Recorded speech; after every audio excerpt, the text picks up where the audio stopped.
Hey lifers, Dustin here, and today I want to take a look at some of the best and some of the worst conference changes in college football history. Now, I put up a video a couple of weeks ago, and I had a couple of comments asking for this video, mostly for the worst conference changes. These were the people that said that they wanted to see a video like this. To be honest with you, it's hard to find 10 worst, 10 best. Some of those kind of are interchangeable. Some that I'll actually be talking about here that are in the best category could be in the worst and vice versa, depending on what area you're actually talking about. For instance, for football, it could be worse, but for all the other sports and for the money revenue, it could be in the best. So try to keep that in mind as I go through this list.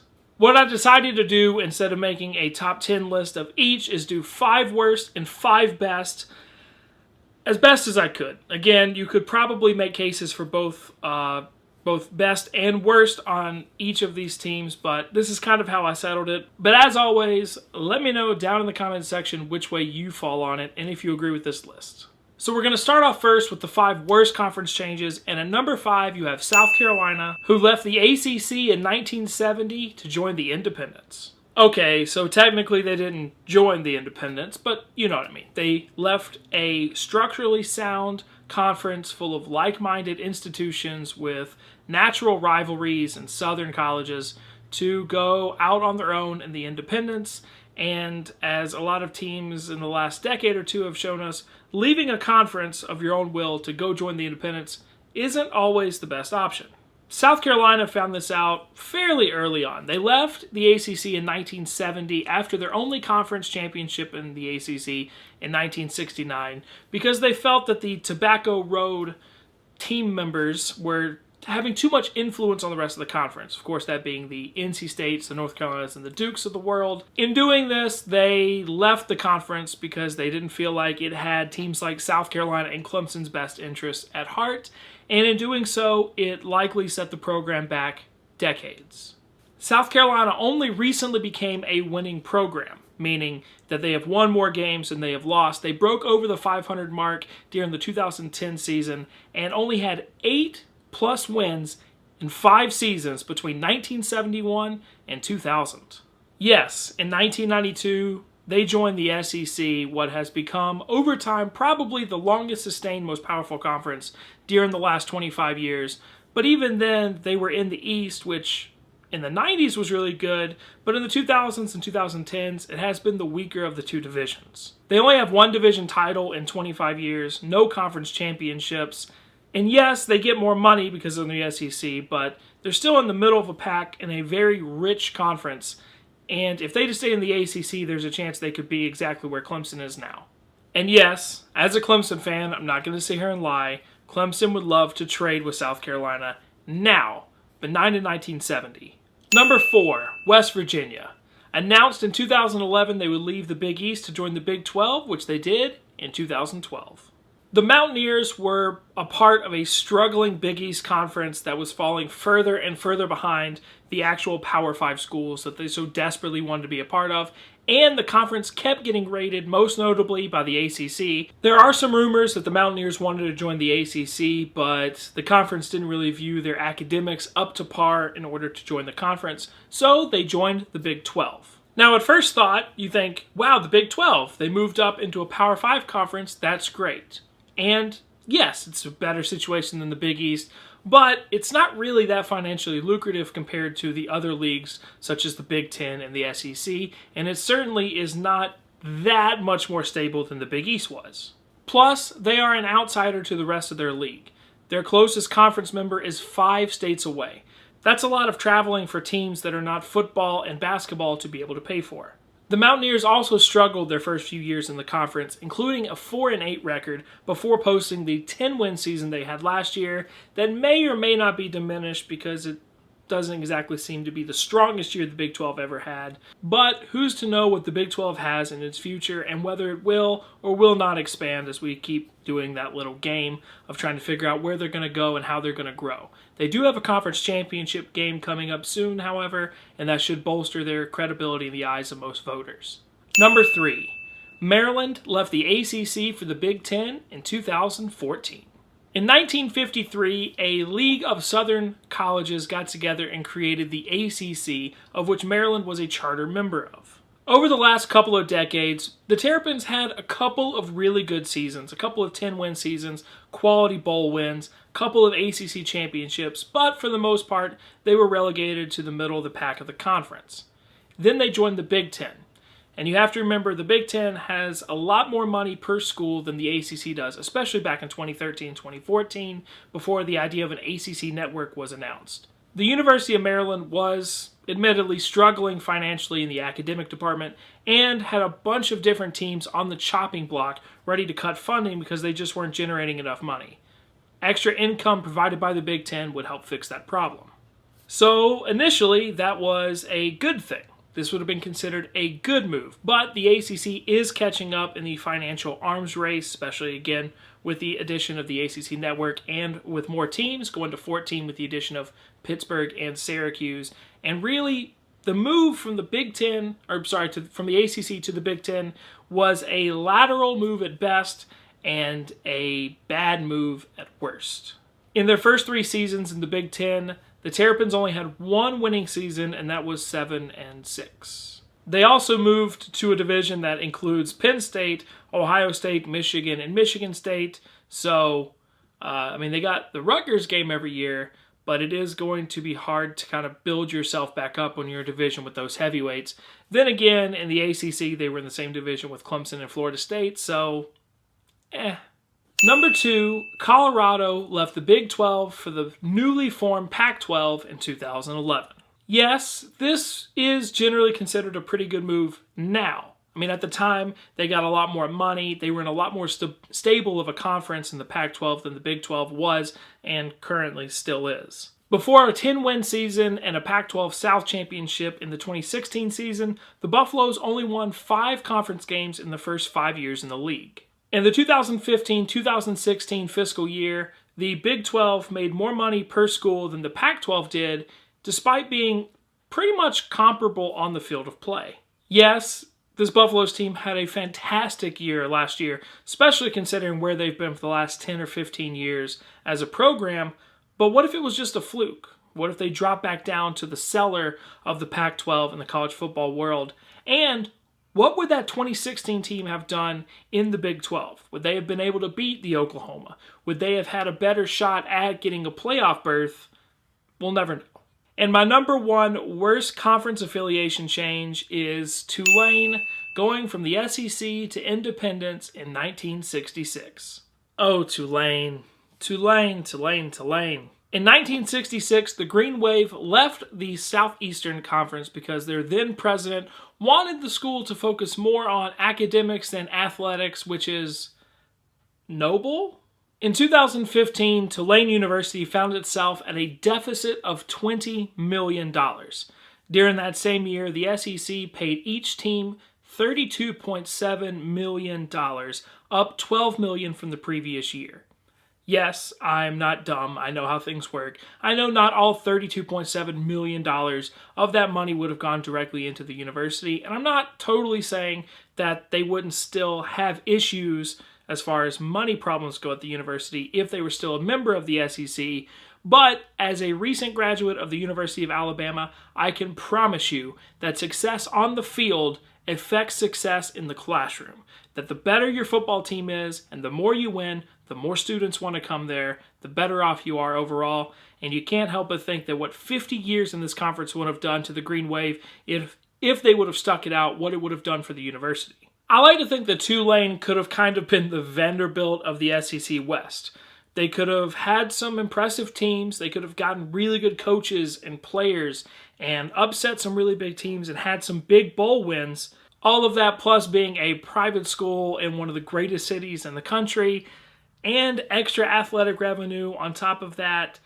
They could have done wonders for their entire school system. You have to think, right? It's weird that a president 50 years ago chose academics over athletics, possibly not totally understanding that they could both work in harmony together. Of course, athletics back then was nothing like it is right now. He couldn't have really foreseen that, but still, it's really unfortunate for Tulane and really the city of New Orleans in some ways. So with that, I want to move on to what I feel is the 5 best conference changes I can think of. And starting at number 5, it is Louisville going from the Big East/American Conference to the ACC in 2014.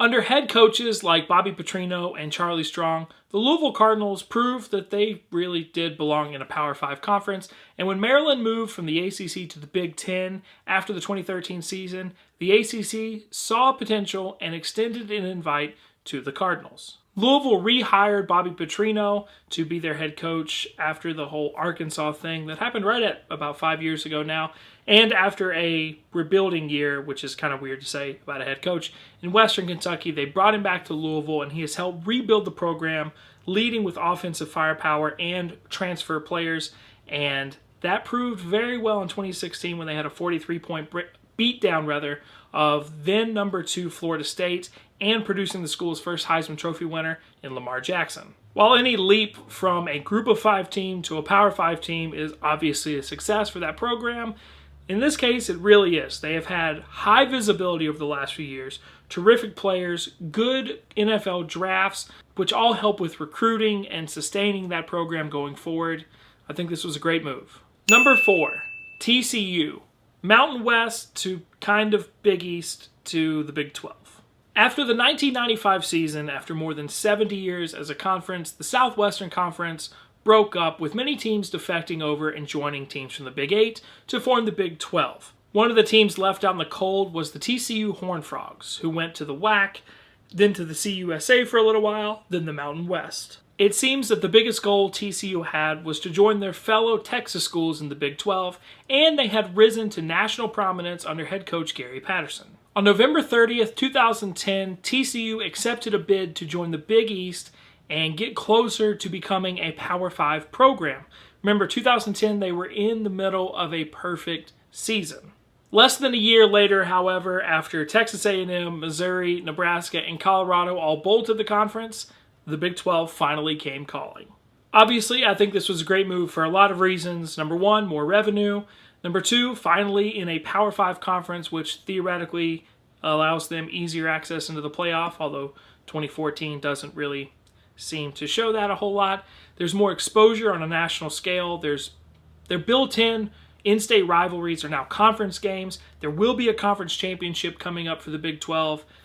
I think, obviously, it was the perfect situation for TCU to go into, as long as Texas and Oklahoma don't eventually break up the conference.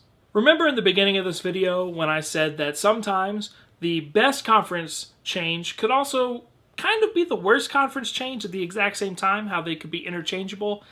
I'm not really sure that fits the bill better than this school and our number 3 option, which is number 3, Rutgers from the Big East/AAC to the Big Ten in 2014. Okay, let's be honest here. Rutgers is not a very good football team. They really have never really been a very good football team, except for a couple of years here and there in the mid-2000s, and that's really unfortunate because they are the birthplace of college football. But boy, did they hit the jackpot. Yes, their football team is not very good.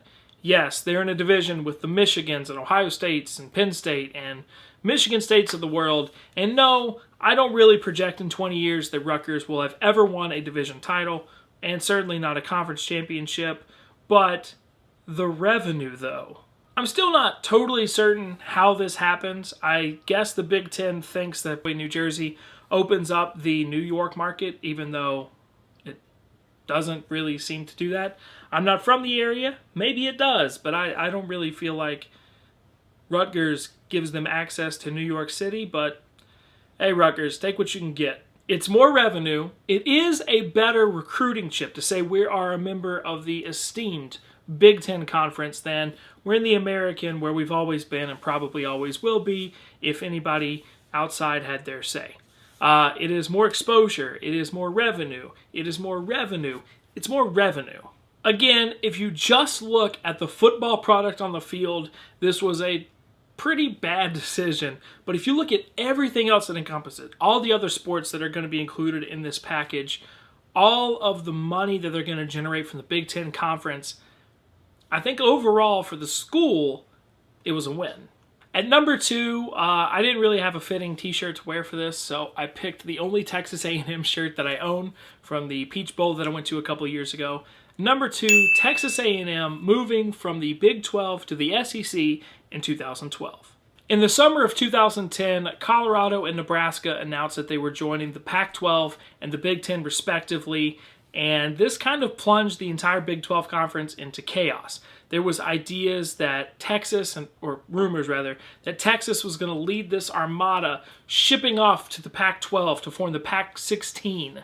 I guess it was the Pac-12 at the time, to form the Pac-16, and that all of the other teams in the Big 12 were going to be left out to dry. That did not seem like a very good idea for Texas A&M, who decided to accept a bid from the almighty SEC, who decided to expand to 14 teams. Remember, the SEC at the time was in the middle of what would end up being their 5th straight national championship with their 4th different team. They were well regarded for having the best defenses, the best athletes, the best coaches.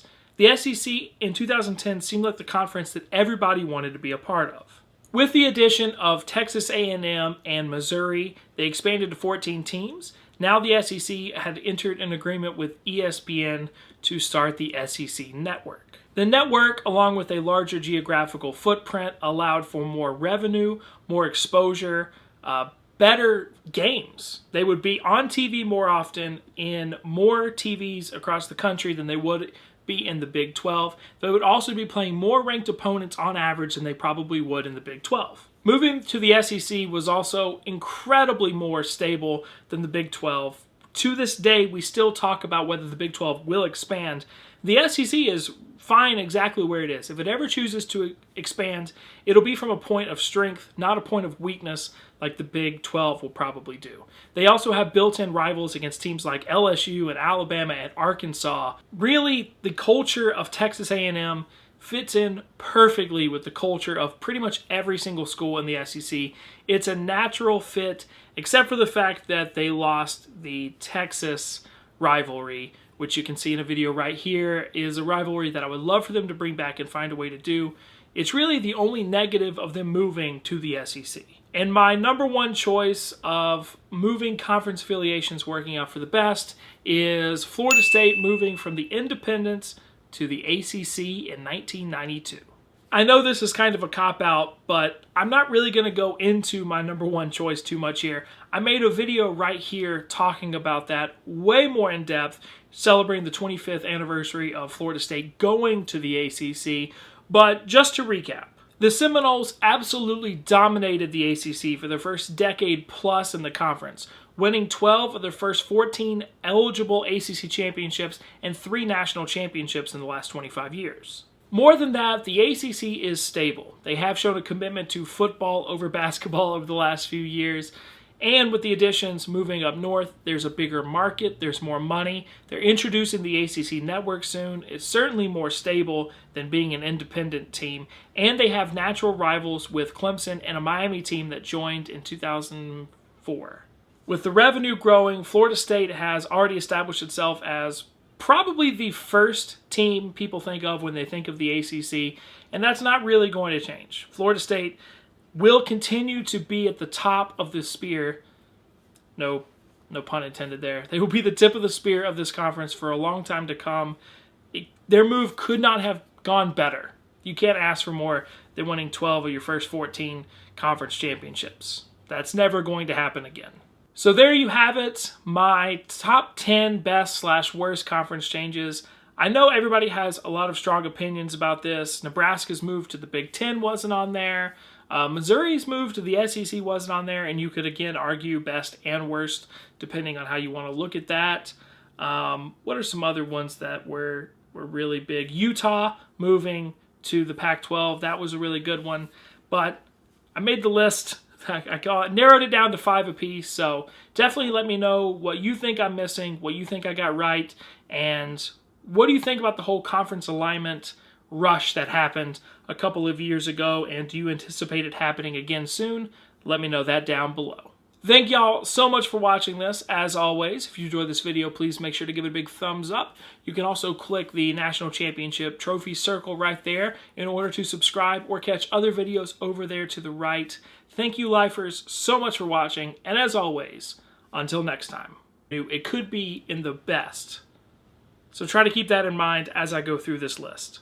What I decided to do, instead of making a top 10 list of each, is do 5 worst and 5 best, as best as I could. Again, you could probably make cases for both best and worst on each of these teams, but this is kind of how I settled it. But as always, let me know down in the comments section which way you fall on it and if you agree with this list. So we're going to start off first with the 5 worst conference changes, and at number 5 you have South Carolina, who left the ACC in 1970 to join the Independents. Okay, so technically they didn't join the Independents, but you know what I mean. They left structurally the 2 divisions. They only have 1 division title in 25 years, no conference championships, and yes, they get more money because of the SEC, but they're still in the middle of a pack in a very rich conference.